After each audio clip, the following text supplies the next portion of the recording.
നമസ്കാരം. റാഫ്റ്റോക്ക് ഫുട്ബോളിലേക്ക് എവർക്കും സ്വാഗതം. സൗദി പ്രോ ലീഗിൽ അൽ ഖൊലൂദിനെ ഗംഭീരമായിട്ട് തന്നെ അൽ നസ്ർ പരാജയപ്പെടുത്തിയില്ല. ക്രിസ്ത്യാനോയും സിബാക്കരും കോവനും ഒക്കെ ഗോളടിക്കുന്നത് നമ്മൾ കണ്ടു. പക്ഷേ അതൊക്കെ വന്നത് രണ്ടാം പകുതിയിലാണ്. ആദ്യ പകുതിയിൽ അൽ നസ്റിന് അത്ര മികച്ച പ്രകടനം നടത്താൻ പറ്റിയില്ല, ഗോളടിക്കാനും പറ്റിയില്ല. അപ്പോൾ കോച്ച് വളരെ കൃത്യമായിട്ട് വരുന്നു, ആദ്യ പകുതിയിലെ പ്രശ്നം എന്ന് പറഞ്ഞാൽ വേണ്ടത്ര എഫേർട്ട് ഫോർവേഡ്മാരുടെ ഭാഗത്ത് വന്നില്ല. മുന്നേറ്റ നിരയിലെ താരങ്ങൾ Joao Felix, Cristiano Ronaldo, Kingsley Coman, Sadio Mane ഇവരൊക്കെയായിരുന്നു മുന്നേറ്റ നിരയിൽ ഉണ്ടായിരുന്നത്. അവരിൽ നിന്ന് വേണ്ടത്ര എഫേർട്ട് വന്നില്ല. അതാണ് ആദ്യ പകുതിയിലെ പ്രശ്നം എന്ന് അദ്ദേഹം തുറന്നു പറയുന്നു. അതായത് കളിക്ക് ശേഷം അദ്ദേഹത്തോട് ചോദിക്കുകയാണ്, ബ്രസോവിച്ച് ഇല്ല എന്നുള്ളത് അൽ നസറിൻ്റെ മിഡ്ഫീൽഡിനെ എക്സ്പോസ് ചെയ്യിച്ചു എന്നാണ് ചോദിച്ചത്. അപ്പോൾ അദ്ദേഹത്തിൻ്റെ മറുപടി, ഇന്നത്തെ മത്സരത്തിൽ സംഭവിച്ചതിന് ബ്രസോവിച്ചിൻ്റെ ആബ്സെൻസ് ഒരു കാരണമല്ല.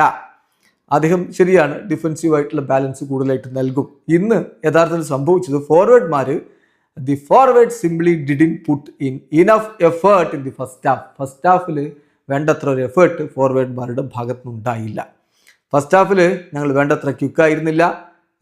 ഞങ്ങളൊരു ടീം എന്ന നിലയിൽ അത്ര മികച്ച രൂപത്തിലല്ല ചിന്തിച്ചതും കളിച്ചതും. സെക്കൻഡ് ഹാഫിൽ ഞങ്ങൾ പ്ലേയേഴ്സുമായിട്ട് ഇടവേള സമയത്ത് നന്നായിട്ട് സംസാരിച്ചിട്ടുണ്ടായിരുന്നു. അത് തീർച്ചയായിട്ടും മാറ്റങ്ങൾ ഉണ്ടാക്കി. ലീഗ് വളരെ ടഫാണ്, സീസൺ വളരെ ബുദ്ധിമുട്ടേറിയതാണ്. എന്നാൽ പോലും ഇപ്പോൾ എല്ലാ കിരീടങ്ങൾക്കും വേണ്ടി നമുക്കിനി ബാക്കിയുള്ള, അതായത് പ്രോ ലീഗിലെ കിരീടം, AFC ചാമ്പ്യൻസ് ലീഗ് കിരീടം, അതിനായിട്ട് പോരാടാൻ തന്നെയാണ് തീരുമാനിച്ചിരിക്കുന്നത്. കഴിഞ്ഞ കുറച്ച് വർഷങ്ങളായിട്ട് അൽ നസറിൽ അങ്ങനെ ഒരു കോമ്പറ്റീറ്റീവ്നെസ് ഉണ്ടായിരുന്നില്ല. ഇപ്പോഴതുണ്ട്, ഞങ്ങൾ പോരാടും എന്നാണ് ഇപ്പോൾ ഓർഗെ ഹീസസ് പറയുന്നത്. വീഡിയോ അവസാനിക്കുന്നു. ഫുട്ബോൾ ലോകത്തെ കൂടുതൽ വിശേഷങ്ങളുമായി റാഫ്റ്റോക്സിൽ എത്താം.